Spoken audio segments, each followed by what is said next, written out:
Que grâce et paix de Yah soit à vous. Amen. Ouais, commence à faire chaud.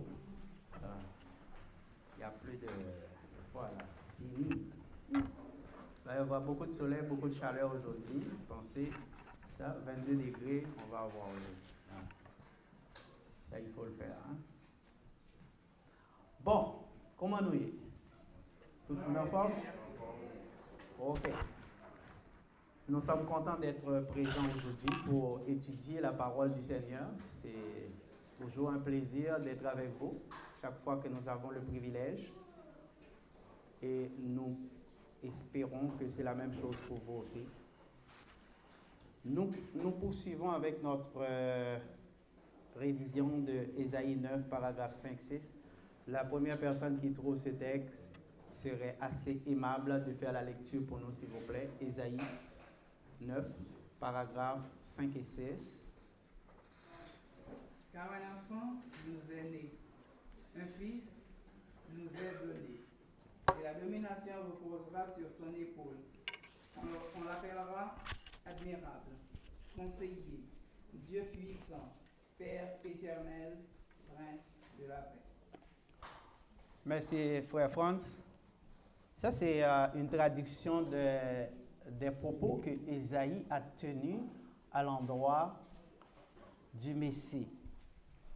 Nous vous avions déjà expliqué que Ésaïe est surnommé... Allô?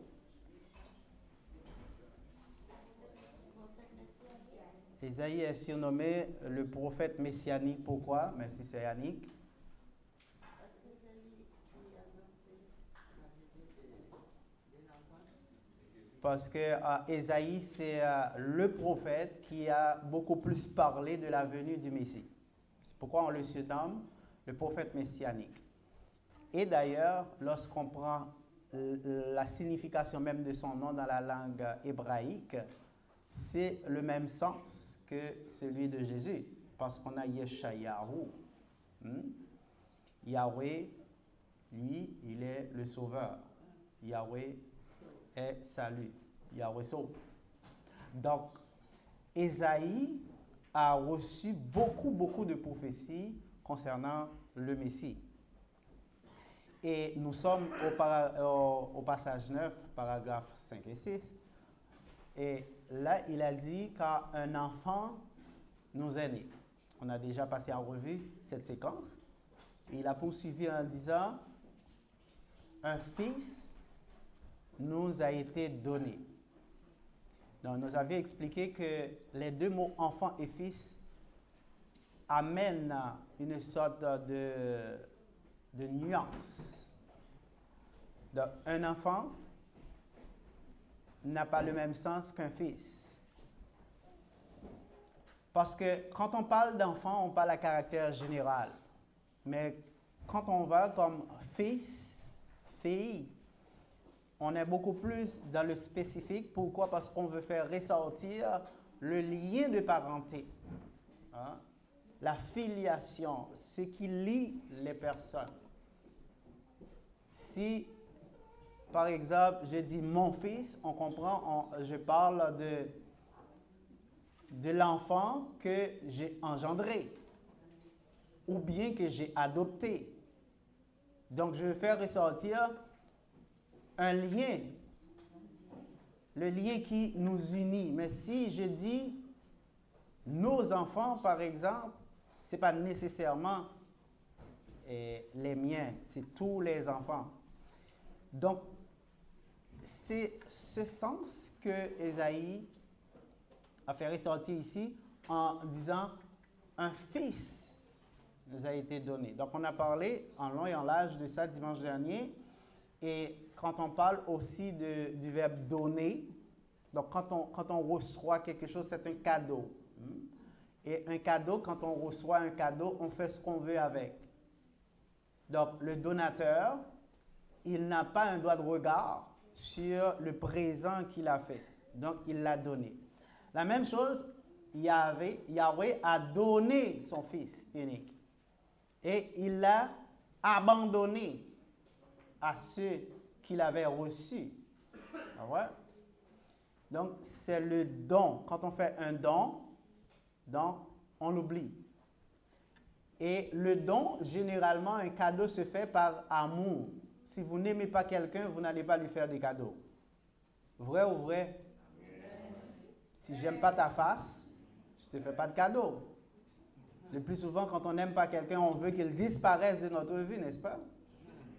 Nous, on ne peut pas être comme ça. On doit aimer tout le monde. Même si c'est une personne qui vous a causé beaucoup de tort, vous devez l'aimer parce que Dieu nous apprend à aimer et non à haïr. Parce qu'il dit, aime ton prochain comme toi-même. Pas plus que toi, mais comme toi-même. Donc, si tu es quelqu'un qui n'aime pas manger, donc tu ne vas pas donner à manger à ton prochain. Si tu es chiche. En tout cas. Donc, nous voyons ici l'importance de donner quand on aime. Parce que si quelqu'un dit qu'il aime, mais ne donne pas, n'a jamais rien à donner, ce n'est pas quelqu'un qui pratique vraiment l'amour, parce que l'amour est généreux. Donc, un fils nous a été donné. En Jean 3, 16, vous pouvez confirmer ce qu'on a dit. Car Dieu a tellement aimé la race humaine qu'il a donné son Fils unique afin que quiconque croit en lui ne périsse point, mais qu'il ait la vie éternelle. Donc, on a encore le même verbe, donner. Chers amis, le Fils dont parlait Ésaïe ici est identifié. Ésaïe l'a identifié. Ce n'est pas un fils dont il parle, puis qui reste anonyme, qui reste en secret. Non, on sait de qui il parle. Et si on regarde au passage 11, Ésaïe 11, paragraphe 1er, vous allez comprendre, vous allez voir de qui il parle. Et vous allez aussi voir en 2 Samuel 7, paragraphe 1, 16, qu'on avait déjà mentionné, qu'il parle de cet enfant, de ce fils, qui devait confirmer, remplir les promesses qu'il avait faites, d'abord à Abraham, toutes les nations de la terre seront bénies en ta postérité, et la promesse faite à David, un de tes descendants sera toujours assis sur le trône. Ésaïe poursuit en disant, on revient à Ésaïe 9,5, et la domination reposera sur son épaule. Ésaïe 9,5. On va prendre cette séquence aujourd'hui. Si on a le temps, on passera aux autres subséquents.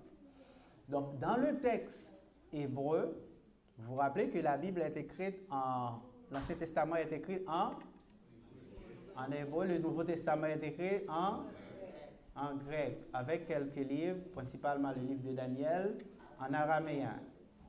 Mais principalement, lorsque vous regardez les traductions de la deuxième page de couverture, vous allez voir traduit d'après les textes originaux hébreux et grecs. Donc, ce que vous avez en main, c'est une traduction. Ce n'est pas tradition. Il y a quelqu'un qui m'avait dit tradition. C'est un autre mot.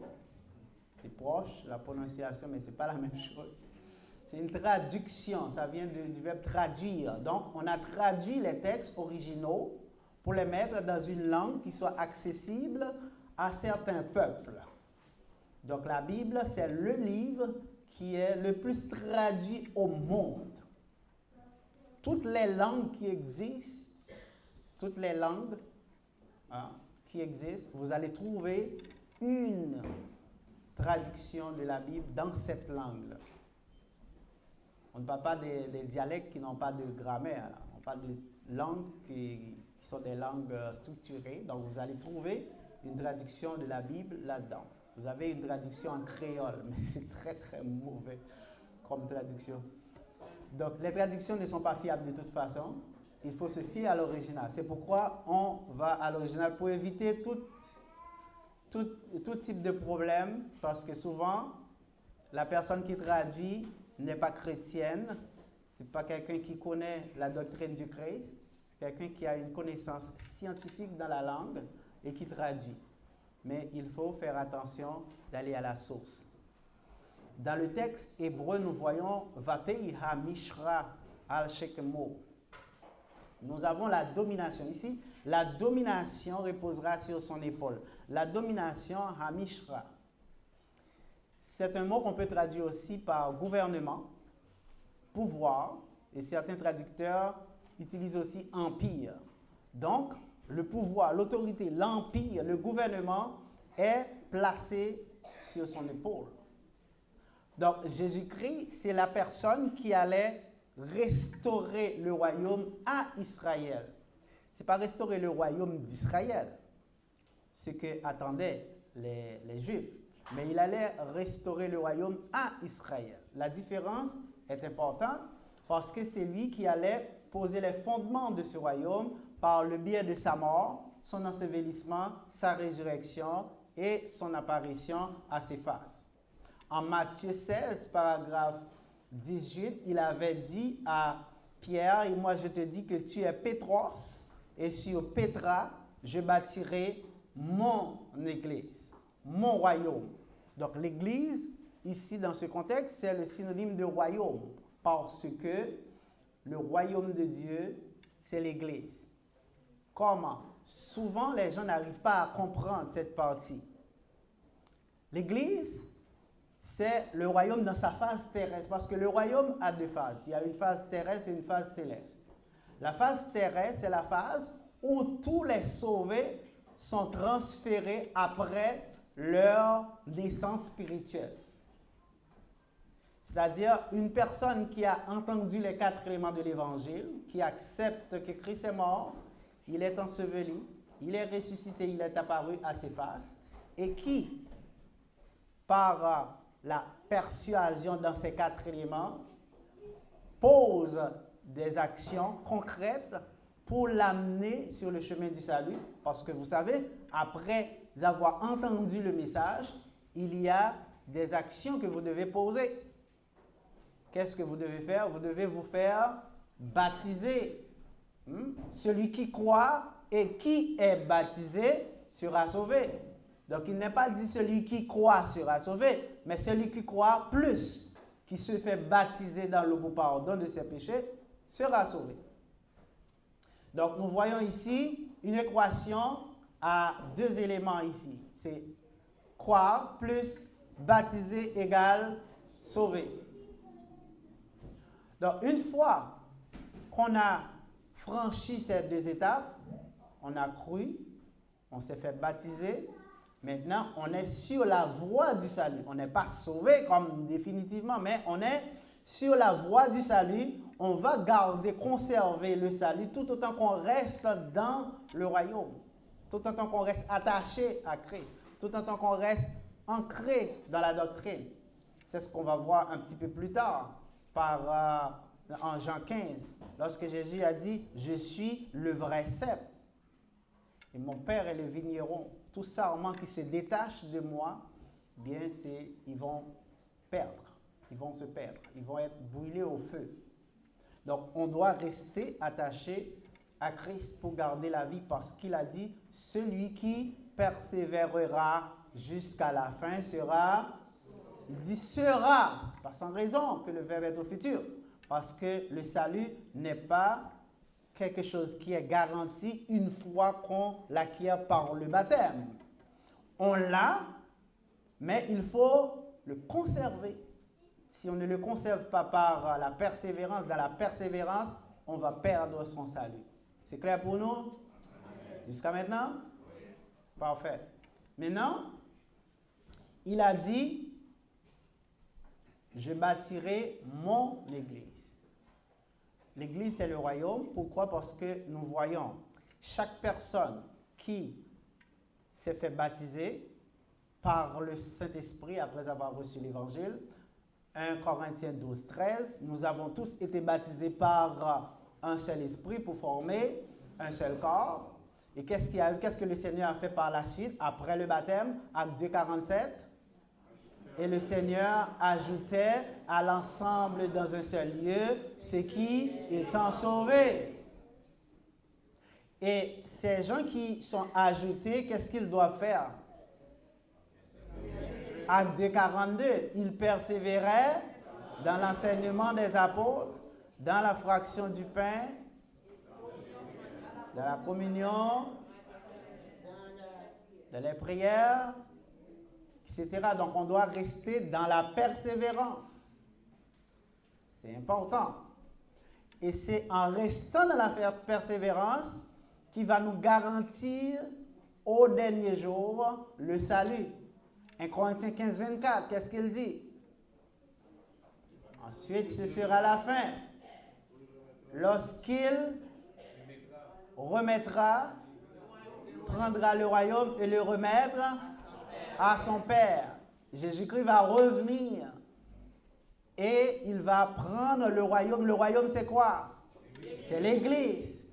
Parce que Paul l'a expliqué. Il a dit, il nous a transformés, il nous a transportés, je m'excuse. Il parle de Yahweh. Yahweh nous a transportés dans le royaume du Fils de son amour. Il nous a ajoutés, il nous a transportés du royaume ténébreux, c'est-à-dire le monde perdu. Il nous a transportés dans le royaume du Fils de son amour. Et le royaume ici n'est autre que l'Église. Parce qu'on ne peut pas être transporté dans quelque chose qui n'existe pas encore. Pour les gens qui disent, non, le royaume n'est pas là, le royaume va venir à la fin du monde. Mais Dieu nous a transportés. Et dans le texte grec original même, c'est un passé. Le verbe est au passé. C'est une action déjà accomplie. Comment c'est fait? Eh bien, lorsqu'il nous a ajouté, selon Acte 2, 47 que nous venons de citer tantôt. Est-ce qu'il y a des questions? C'est bon? Oui? La question se situe beaucoup plus dans le paragraphe 6. Le paragraphe 6 de Ésaïe 9. Ben, on n'y est pas encore. Ah, mais on l'a eu. Allez-y quand même, mais on va revenir. J'ai cru qu'il y a comme un petit dilemme entre la première proposition et la troisième. Ça dit quoi? On parle d'un enfant nous est né. Après, on appelle l'enfant Père éternel. Alors, je pensais que c'est Yahweh, notre Père lui-même, quand il était... C'est pourquoi j'ai dit on n'y est pas encore. C'est plus pressé que nous. On n'y est pas encore. Vous allez trouver la réponse. Sois patiente. Merci. D'autres questions? Parce que ça, c'est l'une des appellations que l'enfant va avoir. On va y arriver. Mais il faut d'abord terminer avec la domination reposera sur son épaule. Donc, on dit que la domination, c'est quoi? C'est l'empire, c'est l'autorité, c'est le pouvoir, c'est en quelque sorte le gouvernement. Donc, tout est reposé sur son épaule. Mais pourquoi l'épaule? Jésus-Christ, le roi, contrôle le royaume. C'est le souverain. Ici, on ne parle pas de président élu, suffrage universel, démocratie. Il n'y a pas ça dans un royaume. Un royaume ne tient pas compte de ce que le peuple pense. Dieu n'a que faire de ce que vous pensez. Dieu est souverain. Il agit en souverain. C'est la différence entre le gouvernement humain. Bientôt, on va être en élection. Pas vrai? Cette année, si je ne me trompe. Cette année ou l'année prochaine, il va y avoir des élections. Donc, les nerfs sont à vif. Les partis politiques sont en fleur de peau, etc. Ils veulent gagner l'élection. Ils veulent avoir beaucoup plus de monde qui leur disent oui, qui votent pour eux. Dieu n'a pas besoin de vos votes. Dieu n'a pas besoin de vote. Dieu est souverain. Il décide. C'est ce que fait le roi. Ses sujets obéissent. Nous sommes des enfants. C'est pourquoi dans la Bible on dit enfant. Pourquoi enfant? Parce que l'enfant obéit. C'est le caractère de l'obéissance qu'on voit à partir d'un enfant. Dès qu'un enfant refuse d'obéir, ce n'est plus un enfant. C'est un enfant rebelle, donc il dépasse le cadre de l'enfance. Donc ici, dans son royaume, tout le pouvoir, toute l'autorité repose sur Christ. C'est pourquoi Paul, l'apôtre des païens, dit que Christ est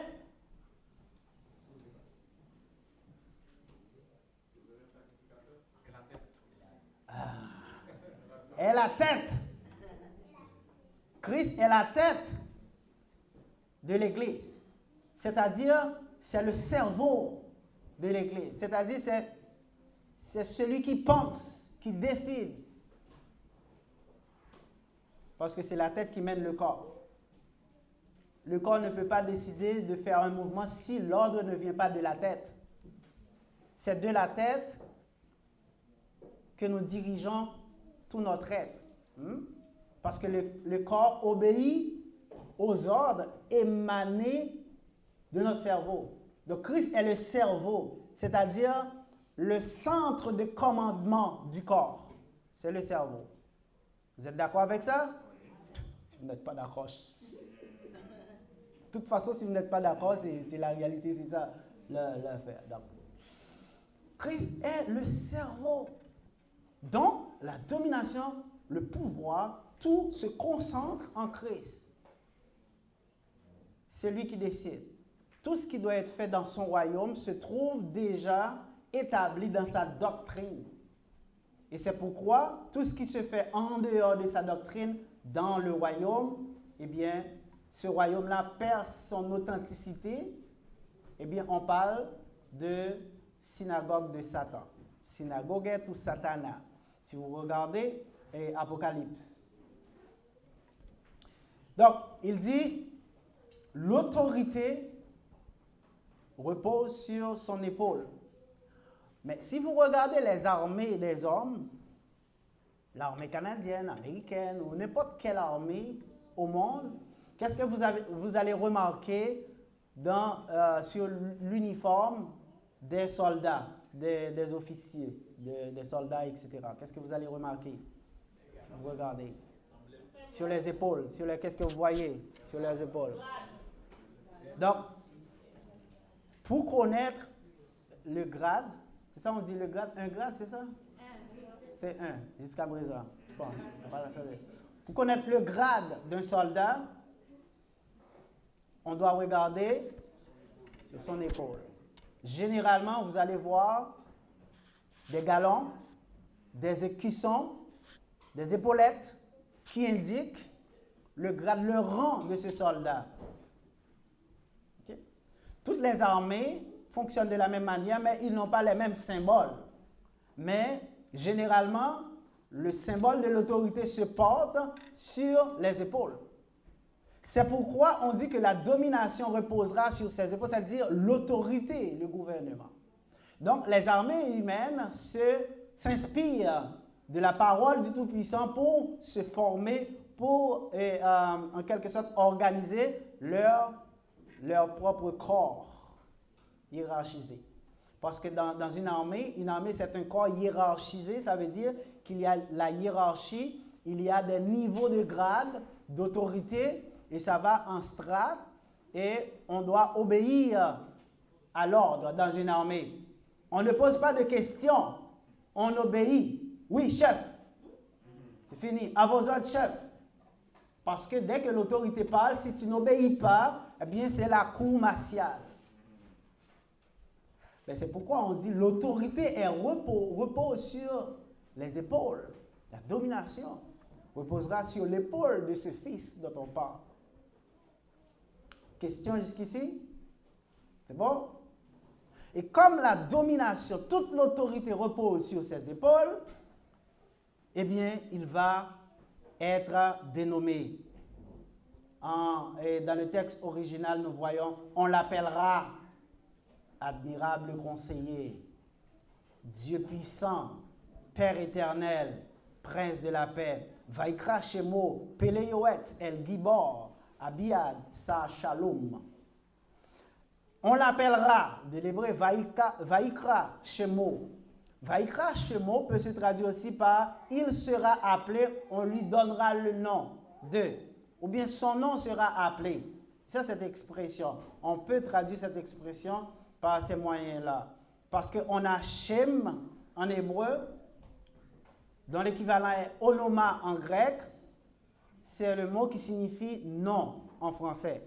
Shem, onoma, nom en français. Donc, hologos, le verbe, l'expression verbale de Dieu, le langage d'Élohim, parce qu'on a déjà parlé des hologos. Vous savez qu'on a hologos en Jean 1er, beaucoup de traductions mettent au commencement était la parole. Ils prennent la parole, mais nous l'avons déjà expliqué dans une étude antérieure que parole est trop restreinte. Pourquoi? Parce que la parole se trouve dans le langage. Parce que quand on dit langage, il y a des langages qu'on peut utiliser, par exemple, par le biais des mots, c'est la parole, mais il y a aussi un langage qui n'est pas nécessairement exprimé par des mots, mais un langage qu'on peut exprimer par des gestes. C'est le langage mimique, par exemple, langage gestuel. Parce que les sourds, muets, même si vous parlez, ils ne vont pas entendre. Mais si vous faites les signes, si vous connaissez le code, vous faites les signes, là, ils vont communiquer avec vous. Ça, c'est un langage, mais ce n'est pas la parole, parce qu'ils sont muets. Vous comprenez? Non, maintenant, quand on voit hologos, c'est le verbe, c'est-à-dire le langage d'Elohim, c'est-à-dire la capacité intellectuelle d'Elohim. Tout ce qui lui permet de s'exprimer, parce qu'on peut s'exprimer par des mots, on peut s'exprimer par des gestes. Ah ouais? C'est souvent quand vous parlez à quelqu'un, la personne peut vous dire quelque chose, mais son corps, son gestuel dit quelque chose d'autre. Son attitude, l'expression de son visage transpire quelque chose d'autre. Vrai ou vrai? Ouais. Vous pouvez parler à quelqu'un et puis la personne vous dit, par exemple, il veut vous dire, vous voulez une réponse, oui, positive, mais elle ne veut pas vous donner une réponse positive, mais elle ne veut pas non plus vous faire de la peine, elle va vous mentir. Mais elle vous dit, oh oui, si vous voyez, le ton, l'expression du visage, il y a un point d'interrogation, est-ce que la personne est sincère? Donc, si la personne vous dit, oh oui, oui, super, parfait, là, est-ce que c'est la vérité? Est-ce que la personne se sent bien dans ce qu'elle dit? Dans ce qu'elle dit? Exact. Parce que le ton, l'expression, c'est des indicateurs très, très importants. C'est à travers le corps qu'on détermine, qu'on détecte les gens qui mentent, par exemple, en justice ou dans la police. Quand vous allez passer ce qu'on appelle le détecteur de mensonges, on va vous poser des questions, vous allez répondre. Lorsque vous allez mentir, eh bien, votre rythme cardiaque va augmenter et automatiquement, le témoin ou l'aiguille du détecteur va devenir folle, l'aiguille va devenir folle parce que vous êtes en train de mentir et votre rythme cardiaque a accéléré et on va vous découvrir. Donc, à travers votre corps, vous allez transpirer. C'est un langage. Quand vous mentez, vous êtes mal à l'aise, vous avez des tics, vous avez des choses qui sortent parce que ce n'est pas la vérité, ce n'est pas naturel. Mais lorsque vous dites la vérité, vous êtes normal, il n'y a rien qui se passe. On dit oui, cette personne dit vrai. Et c'est ce qui arrive, mais il y a des gens qui apprennent aussi à tromper le détecteur. Mais ce sont des professionnels en mensonge, là. Il y a des gens qui arrivent à se mentir à eux-mêmes. Donc ça, c'est super fort. En tout cas, il faut de tout pour faire un monde. Mais ici, hologos, notez bien, en Jean 1er, ce n'est pas la parole, c'est le verbe. Et il y a une traduction qu'il a mis, je ne me rappelle pas laquelle, mais une traduction qui a mis le verbe. C'est le verbe ou le langage. Au commencement était le verbe.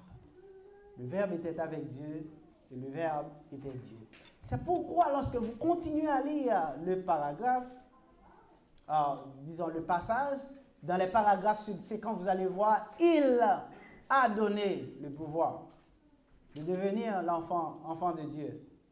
Donc, il, la parole ne peut pas être il, le verbe, ouais. Je ne sais pas si vous l'avez déjà remarqué, mais il a donné le pouvoir de devenir enfant de Dieu. Qui a donné le pouvoir de devenir enfant de Dieu? C'est hologos, qui est le verbe, le langage, l'expression intellectuelle de Yahvé. Question? C'est beau? OK. Donc, on l'appellera, son nom sera appelé. Donc, chers amis, le nom personne n'est né sans un nom. Toute chose a un nom. Même si c'est un arbre, il a un nom particulier, bon, pas un nom spécifique. Il a un nom d'espèce, par exemple. Vous avez les chênes, mais il y a plein d'autres arbres, mais il y a les chênes. Parmi les arbres, il y a des chênes, il y a des acajou, il y a des pins, il y a... Vous comprenez? On a des hommes. Par exemple, on a Vladimir, on a Gadi, on a Franz, on a Nathan, on a Cynthia aussi parmi les hommes. Ah, homme ici, être humain, excusez. Vous savez, vous allez... Cynthia est une femme parce que je vous ai déjà expliqué que l'être humain a deux entités. Il y a homme et femme. Donc quand on dit homme, anthropos ou Adam, l'être humain. Ici, on voit tous les êtres humains sans exception de sexe. C'est clair? Donc tout être humain a un nom. Tous les hommes. Dieu a formé le premier homme, Adam. Il lui a donné le nom de Adam parce qu'il a été tiré de la poussière de la terre. Adam, terre. Donc, c'est le premier nom qu'Élohim a donné au premier homme. Puis, il laisse à l'homme le soin de continuer de nommer les autres personnes qui vont naître. Et lorsque Yahvé a décidé de former une femme à partir d'une côte prise de l'homme, de Adam, il l'a amené à Adam, il lui a dit de lui donner un nom. Et Adam a dit, on l'appellera Kava, Ève, donneuse de vie, car elle a été tirée de l'homme. Le nom de Ève, Kava, en hébreu, signifie donneuse de vie parce que c'est la femme qui donne la vie. Parce que c'est la femme qui garde dans son sein le fœtus en gestation pendant 9 mois et qui met un enfant au monde après cette période. Donc, la femme est celle par qui l'enfant trouve la vie, prend un corps d'homme. Biologiquement. C'est pourquoi nous soulignons souvent que rien ne peut remplacer une mère. Une maman. Je crois qu'aujourd'hui, c'est la fête des mères en Haïti. Si je ne me trompe, c'est le dernier dimanche de mai, c'est toujours comme ça. Ici, c'est le premier, là-bas, c'est le dernier. Ils choisissent ce qu'ils veulent. Mais une maman, on ne peut pas la fêter une fois par année. Une maman, ça se fait tous les jours de la vie, de notre existence, parce qu'une maman n'a pas d'égal. Pour tout ce qu'elle a enduré pour nous, ce n'est pas un jour qu'il faut l'honorer. Ça doit se faire de manière continuelle. Et le plus beau et le plus beau cadeau qu'on puisse faire à une mère, c'est le respect. C'est quand on respecte sa mère. J'ai toujours vu, par exemple, des enfants qui ne respectent pas leur mère, qui ne considèrent pas leur mère, qui agissent de manière vraiment mauvaise face à leur mère. Mais le jour de la fête des mères, ils ont le culot d'apporter un cadeau pour dire à leur mère, je t'aime. Si j'étais une maman, tu en aurais vu de toutes les couleurs. Parce que c'est de l'hypocrisie. Une mère, ça se fait tous les jours, on l'honore tous les jours, il ne faut pas attendre un jour pour lui rendre hommage. On doit le faire continuellement. Et ce n'est pas par les cadeaux que vous allez honorer votre mère. Ce n'est pas l'amour que vous lui témoignez, par le respect, par l'appréciation que vous avez pour votre mère. C'est bon? Oui? Pardon, je n'ai pas entendu. Vous pouvez vous mettre debout et parler plus fort, s'il vous plaît? Quand on pose une question, on se met debout, s'il vous plaît. Merci. Tu es jeune que moi, je suis debout depuis un bout de temps, toi. Est-ce que c'est un péché de fêter la fête des mères? Mais il n'y a pas ça dans la Bible. On ne voit à aucun endroit où on fête quoi que ce soit dans la Bible, ne serait-ce en dehors de la convocation royale qu'on a le premier jour de la semaine. il n'y a aucune fête, il n'y a aucun modèle de fête comme ça dans la Bible. Donc, c'est pourquoi je vous ai dit, on ne fête pas une mère une fois par année. On ne choisit pas une date pour la fêter. On la fête tous les jours de la vie. Donc, ce n'est pas un péché de fêter sa mère, mais on le fait continuellement, pas une journée. Ce n'est pas un péché d'honorer votre mère. La Bible dit, honore ton père et ta mère. La façon dont vous l'honorez, c'est la façon dont vous les traitez. C'est les parents. Donc, vous les traitez bien, vous les honorez, vous leur donnez des cadeaux, mais pas une fois par année. Mais vous le faites continuellement tous les jours. Chaque fois que l'occasion se présente, vous ne manquez pas une occasion de remercier vos parents. Lorsque vous rentrez de l'école, vous saluez vos parents avec tendresse, avec respect. Parce qu'un parent n'a pas besoin de cadeaux, il a besoin de ce manque d'attention, de respect que vous lui témoignez. Ça vaut plus que tout ce que vous pourriez donner comme cadeau sur la terre.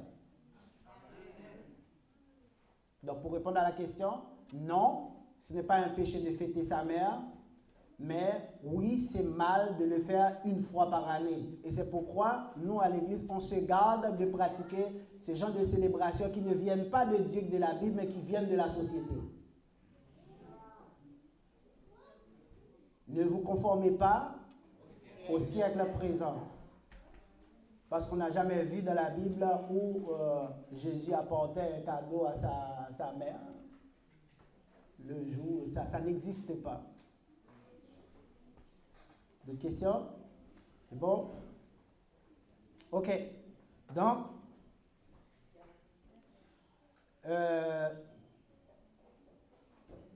si le premier Adam, qui était normalement terrestre, puisque fait à partir de la poussière de la terre, a reçu un nom conforme à son origine, à sa nature humaine, le dernier Adam, n'oubliez pas qu'il y a combien d'Adam? Deux Adam. Le premier Adam, c'est celui dont on vient de parler, Adam. Hein? Et le dernier Adam, ou le second Adam, mais aussi le dernier, il doit avoir aussi un nom spécifique à sa nature. Donc, c'est le Verbe qui a été incarné dans un corps d'homme. Donc, il détient un nom qui explique sa supériorité par rapport au premier Adam. Parce que le premier Adam a amené le péché, a amené la mort dans le monde. Le second et le dernier Adam, il a amené la possibilité de se soustraire à cette mort que le premier Adam a suscité dans le monde par sa désobéissance. 1 Corinthiens 15, paragraphe 45. C'est pourquoi il est écrit,